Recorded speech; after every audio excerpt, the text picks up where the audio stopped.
Hey, what's going on, everybody? My name is Corey, better known as the Seaman, and I want to welcome you to another edition of the Seaman's Cinema Sit-Down. Oh, it's my favorite time, folks. It is spoiler talk time. I can waste no time. I am dying to actually talk about this movie in a way where I can be free and really talk about why this movie is so awesome. So you know the drill. Pull up a chair, take a seat. I am diving into all the spoilers and real reasons why American Animals is just a phenomenal film. And it starts right at the top with the level of realism in this movie is insane. I've seen so many based on a true story movies. But this one, the authenticity and realism is so beyond anything you could imagine that when the trailer tells you that this movie is not based on a true story, everything you are watching actually happened, you can basically believe that. And it's because of the way in which Bart Layton, the director and writer, approaches this movie. As I mentioned in my non-spoiler review, Layton found the story in a magazine, and then proceeded to reach out to the actual characters, the actual people, who are our characters in the movie, to talk to them more about the story to help the writing. But he also came up with a brilliant idea. As I mentioned in my non-spoiler review, Layton comes from a documentary background. His biggest accomplishment, of course, 2012's The Imposter. Like I said, 95% Rotten Tomatoes score, critically acclaimed. A thrilling, terrifyingly haunting docu about a little boy who goes missing and then comes home like 3 or 4 years later and is totally different. But you don't know if it's totally different because of emotional scarring or because it's a different person. So he has this documentary background, and he opts to use that background in a way I've never seen in a movie. I've seen this in television before, but even this is at a level of expertise and just, it's just so good. It's just such an inventive way of telling a story. So I've kept you on the edge of your seat for long enough. What he does, and I mentioned this in my non-spoiler review, in the opening sequence, you have a lot of these, teachers and parents telling you, like, oh, you would have never expected this from the kids. And I remember sitting there going, man, the realism, the acting chops on these people is unbelievable. Like, some of the parents cry, and you're just like, wow, man, that feels so authentic. It's because they're the real people. They're not actors. Layton uses the real people to tell the story, including the 4 guys who try to pull off this heist.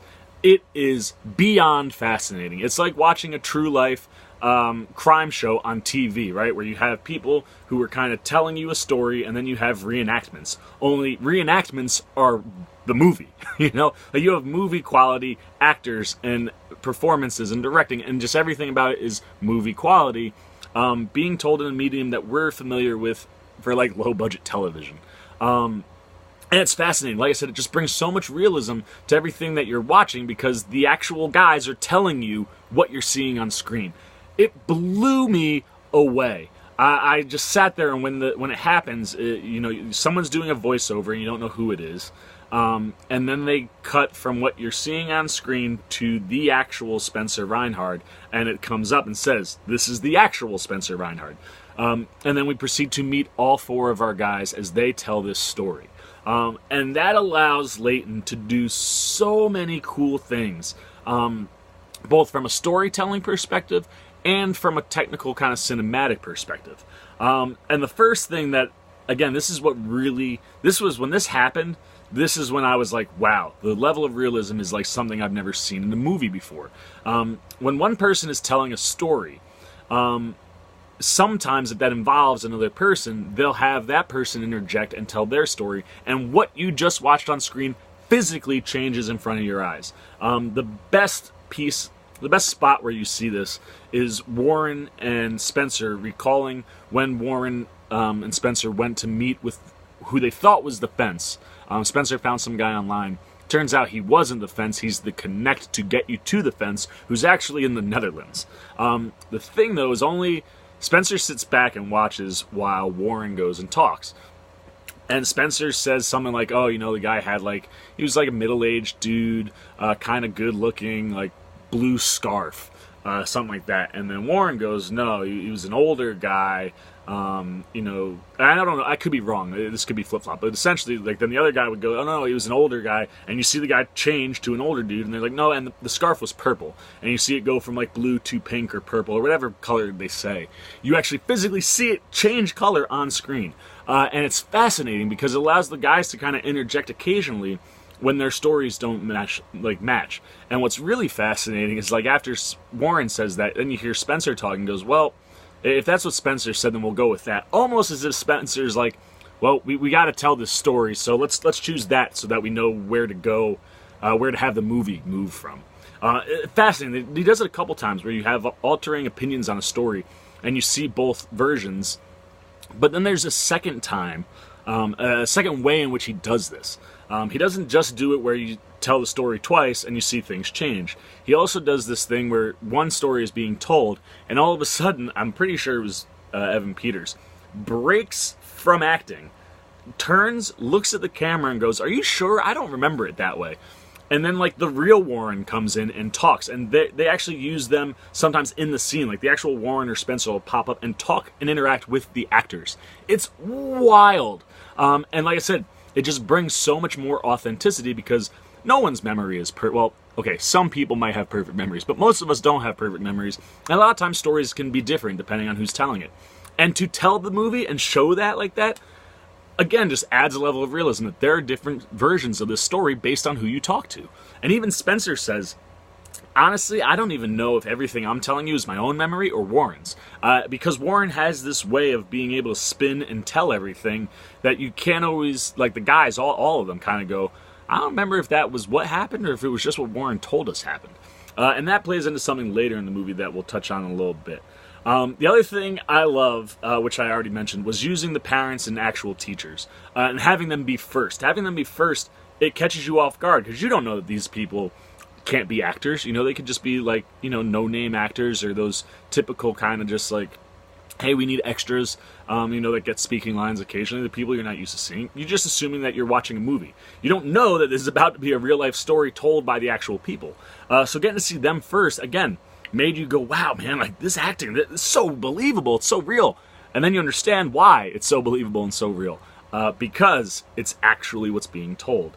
And then throw on top that the casting, and I kind of hinted at this in my non-spoiler, and maybe could have given it away, but I tried not to. The casting is insanely on point. Like, the guys just match so well with who they are. Like, the reason I know Evan Peters nailed it, and, you know, Barry Keoghan and Blake Jenner and Jared Abrahamson nailed it, is because you see the real guys too. And you know, Abrahamson looks so much like the real dude. It's probably the best casting out of all of them, but all of them, like, look very similar to their guys and play their characters so well. Even the small role people, like some of the parents that do pop up in the movie, their casting is so good. Like I said, Leighton just nails everything he does in this movie. You know, and I like that he has the characters, you know, drive by their real selves at one point. There's a portion in the movie as we get toward the end where there are situations where, like I mentioned, the character will actually pop up physically in a scene, or they'll be in the background, and you'll drive, you know, where they drive by and they maybe see them. Now, they don't always show you them. You kind of see the character get distracted, but later on in the movie you actually see what they're looking at, and it's their actual selves. It's a really cool dichotomy and way to kind of edit and put things in the movie where, like, you were like, what were they looking at? And then you see later on looking at visions of themselves, or vice versa, where themselves are seeing moments happen in the movie from a distance. It's just a really cool way of storytelling.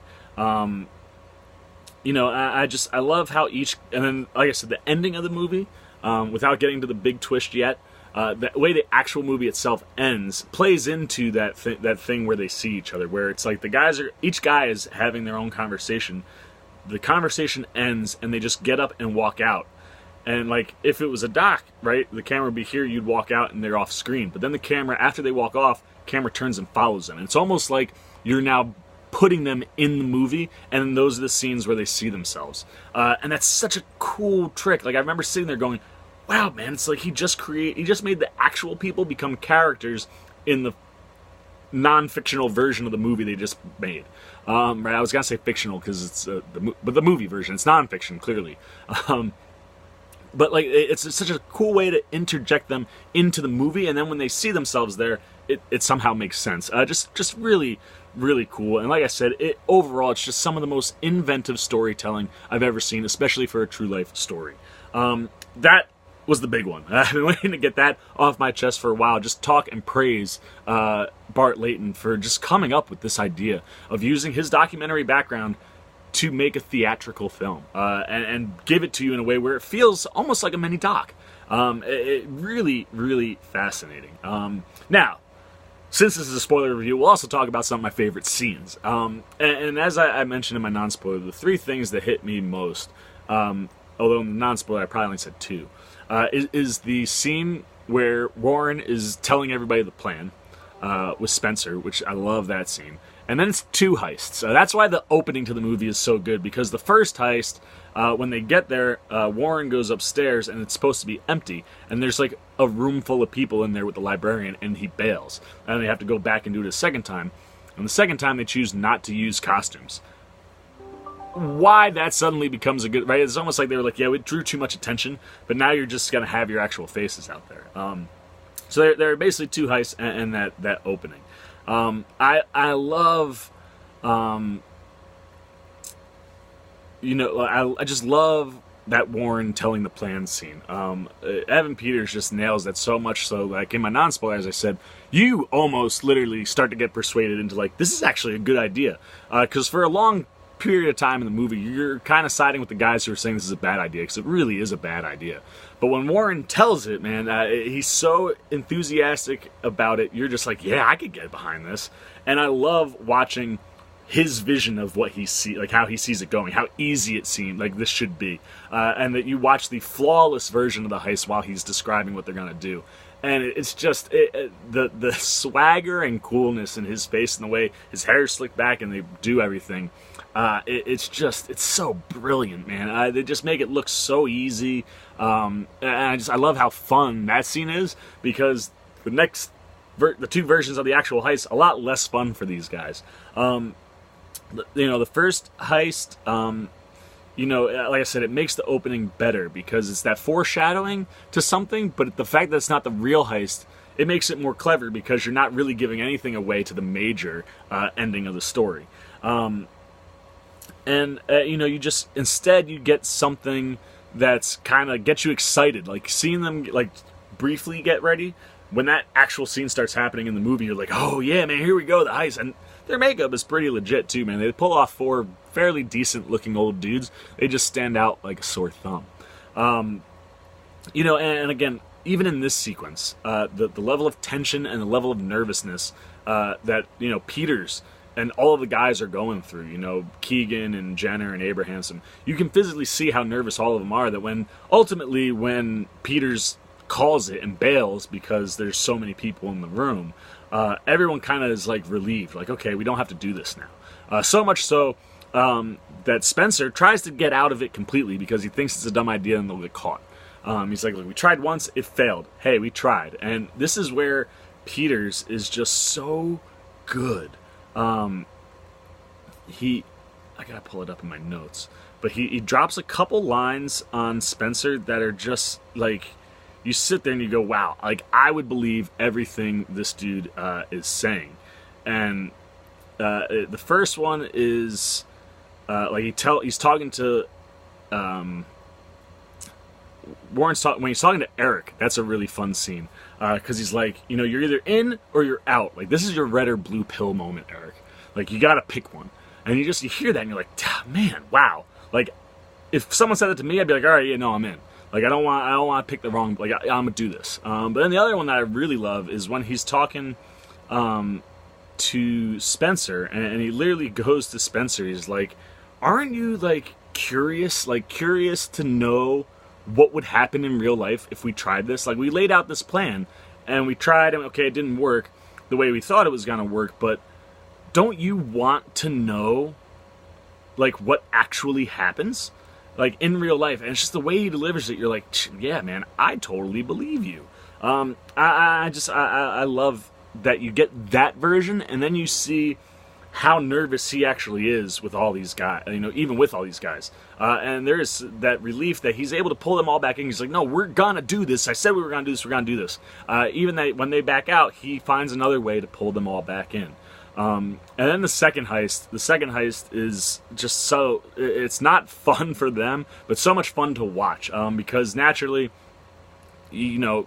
Warren goes up there, and the thing that Eric says constantly is like, I'll be the second guy in the room since Spencer tries to bail, and basically what Warren says is, we need you to be the watch guy. You stay outside and look out for things and tell us what's happening.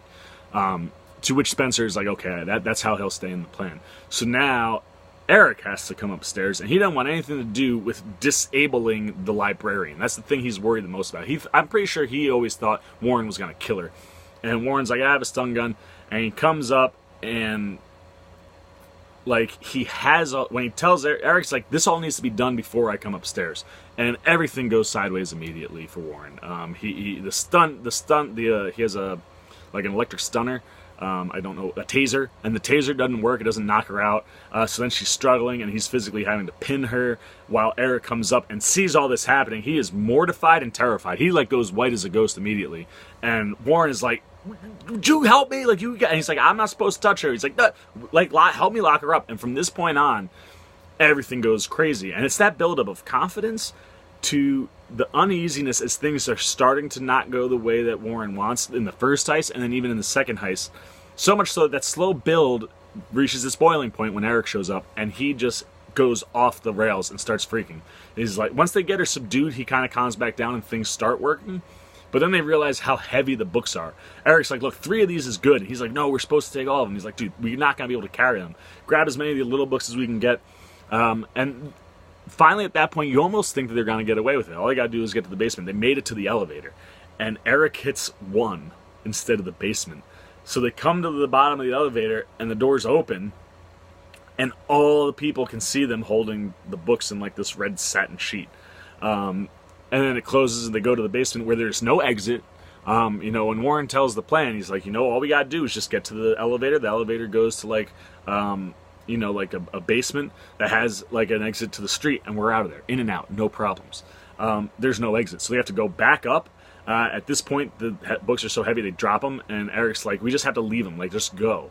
And they feel like they've completely lost, but they forget that they do have some actual books in their backpacks that are also worth a lot of money. They're not the big score, but still something. So much so that, when they go to New York, which I mentioned is one of my favorite scenes, seeing Spencer and Warren's face light up as they go into New York. When they have the meeting with the person, in his head, he's like, look, it won't turn up onto a list until 3 or 4, if we go right after to New York and meet with a person who can, basically what they needed to be authenticated. They don't have any authentication. And he's like, oh, they'll never know.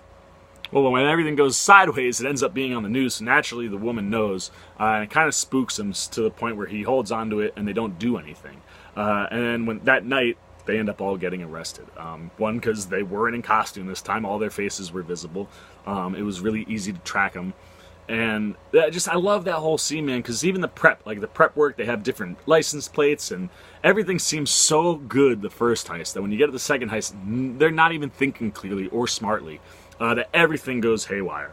And it's so fascinating to watch how it all plays out. And then, here we go, man, the twist. And speaking of when they all get arrested, I believe they all got 7 years in prison, which is just wild for 4 kids who all had fairly bright futures. I mean, I know Warren wasn't the smartest, but I'm pretty sure he was either a football player or I think he was an athlete. They all had promising places to go, out of college. And boom, now all 4 of them 7 years in prison. The one other sequence that I do really like in this movie, and like I said, I love that it's that combo of switching as we see all of them get their mental breaks in the second heist, especially. You have I'm forgetting things and coming back. Chaz, when Chaz has his mental break, that scene is so powerful because Warren at this point is like a shell of himself. He's white as a ghost. He's sweating. He's puked. He's like an infant. And Chaz is just like, you're so stupid. Stop. Get out of the car. We have to, get out of here. This is one other scene I really love, and I also love Peter's scene, as I mentioned in my non-spoiler, with Udo Kier in the Netherlands. But this leads us to the twist. When we get to the end of the movie, you're kind of starting to feel like the guys all think that Warren wasn't always up front with them. And so much so that as the movie's building, you're starting to suspect that too, and then it finally gets dropped. I'm pretty sure Chaz, I think, is the one. Either Chaz or Eric, or maybe one of those three. I think it was Chaz. Basically says, like, we can never really be sure of what Warren told us because he's the only one that saw everything. He went to the Netherlands. He had that conversation with the guy on the street. He was the one kind of orchestrating everything. And they start to, as each one kind of starts to tell that, you start to see what may have actually happened. Spencer drops Warren at the airport, and he goes in and then just comes right back out. Maybe he never went to the Netherlands. Maybe he just wanted to do something that would be crazy and cool and just said whatever he had to say to make sure that they did it. Maybe there never was a fence. And I swear to you, man, this drops and you start seeing like all these different things. You're like, wow. Like, if all of them went to prison because they thought something was legit and Warren was actually making most of it up, like they were never going to get any money, they had no fence, even if they pulled it off. Wow, man, it just changes the whole complexion of the movie. It's just an absolutely crazy thing that, again, there are hints that are dropped throughout the whole movie. And like I said, there's a slow build to it that ultimately you sit there and your jaw is just on the floor and you're like, wow. And you hear all three guys as they end their interviews kind of say, like, I don't know if he was on the up and up. And Chaz, to his credit, has the most emotional swings in the movie and also the most emotional swings in the docu interviews. But even him, he's like, this is what happened. Do you believe it or not believe it? And the way he says it, like, he says those things in the movie, and when he says them, you're like, I don't believe you. Like, maybe you were lying the entire time. And it's one of those things where we'll never know. Only Warren will know for sure if he was lying or not. But if he was lying, wow. Like, I would want to, like, hunt that man down. Taking 7 years of my life on a lie, it's just a crazily fascinating story. And finally, since I couldn't talk about this in the non-spoiler without giving away how this movie is told, the four real-life guys are absolutely fascinating, and they're all really, really good on screen. They all bring something to the stories that they're telling. All of their stuff really seems realistic and natural.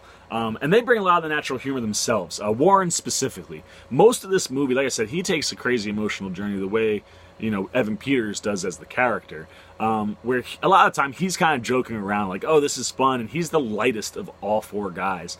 And then at the end of the movie, when he's talking about everything going wrong, he actually like emotionally breaks and like cries. I think he's the only one that cries on camera. And that in and of itself almost confirms for me that he was lying to them about having a fence in the Netherlands and somewhere to sell these things.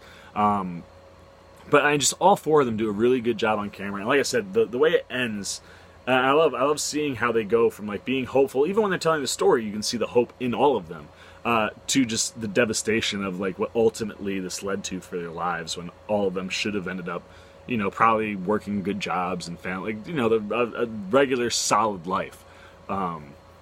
It's fascinating to watch them all. They all kind of get frustrated too at the end when they kind of walk out. It's like, man, and they all leave, and then you get those cool shots that I talked about earlier. And it's wild, man. It's wild to have that story and not know. And like now, because we've heard it from them, like you can kind of feel what the other three guys probably feel all the time. Like, damn, man, like if he actually lied about everything, wow. Oh man, such a fascinating story. Such a fascinating way to tell it. That's it. That is my spoiler review for American Animals. Oh man, such a great movie. Again, I encourage and implore everybody, go see this movie. It's so good. Obviously, if you're here, I hope you've already seen the movie, because this, man, not that it would ruin it, it's still amazing to watch, but the feeling of being in that theater the first time watching this movie, not knowing what was coming, the movie just popped, like I said, just wow. What a wow film. Bart Layton, for your first directorial feature-length theatrical film. Amazing job. Storytelling like I've never seen. So that's it. That's all I've got to say. I am completely done now with American Animals. I have said everything that I have. We are now in the spoilers section, so please hit those comments below. If you have seen this movie, tell me your favorite parts. Feel free to talk about anything you want in this movie. How did you feel when you found out that we were going to have the actual guys tell us the story for our actors to act? Hit the comments. Let me know everything you thought about this movie. And hopefully I have enticed you between these two reviews to go see this movie. If you are somehow still here and you haven't, you need to go see this movie. It's a must-see. I really hope it somehow catches legs again, that maybe Oscar season it gets a second. I don't know. It's something. This movie needs to be recognized somewhere. It's such cool storytelling.